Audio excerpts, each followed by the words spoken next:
Let's talk about a force that's reshaping Middle East politics, one that doesn't sit at the negotiating table or sign treaties, but holds real power: public opinion. When the Abraham Accords were signed in 2020, it seemed like a new era was dawning. Israel and several Arab states, with a firm push from the US, were normalizing relations. Economic deals, security cooperation, diplomatic breakthroughs. The headlines made it look like the region was finally moving past the old divides. But then, the events of October 7th, 2023, shattered that illusion.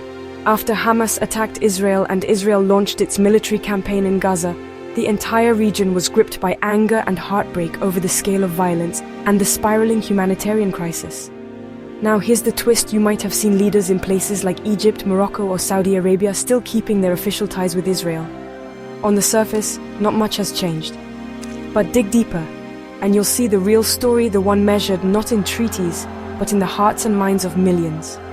According to fresh surveys from Arab Barometer, public opinion across the Arab world has dramatically shifted. Majorities now describe Israel's actions in Gaza as genocide, massacre, or ethnic cleansing. And while the idea of a two-state solution still holds surprising support, hostility toward Israel is near universal. In Tunisia, only 3% of adults see Israel in a favorable light. And support for normalization? In Morocco, it plummeted from 31% to just 13% after October 7th. But it's not just about Israel. Favorability toward the US, France, and the UK, all traditional players in the region, has dropped off a cliff. Meanwhile, China's image is on the rise. That's a seismic shift, and it's all being powered by what ordinary people are feeling and saying. And those feelings aren't just staying at home. Protests have become a regular fixture, sometimes small, sometimes massive.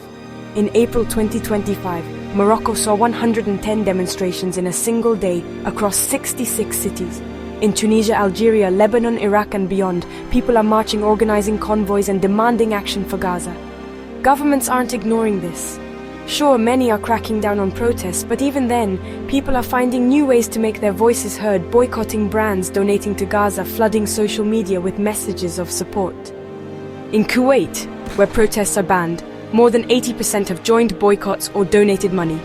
The message is clear: ignoring public sentiment is no longer an option. This pressure is shaping policy.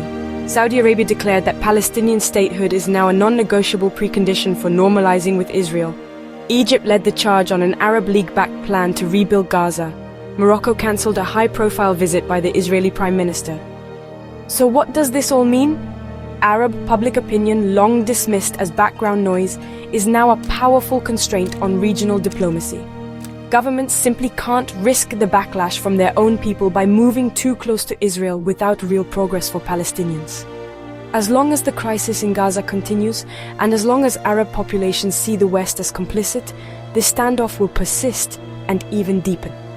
If you want to understand the future of the Middle East, don't just watch the summits. Listen to the streets, because that's where the real story is being written.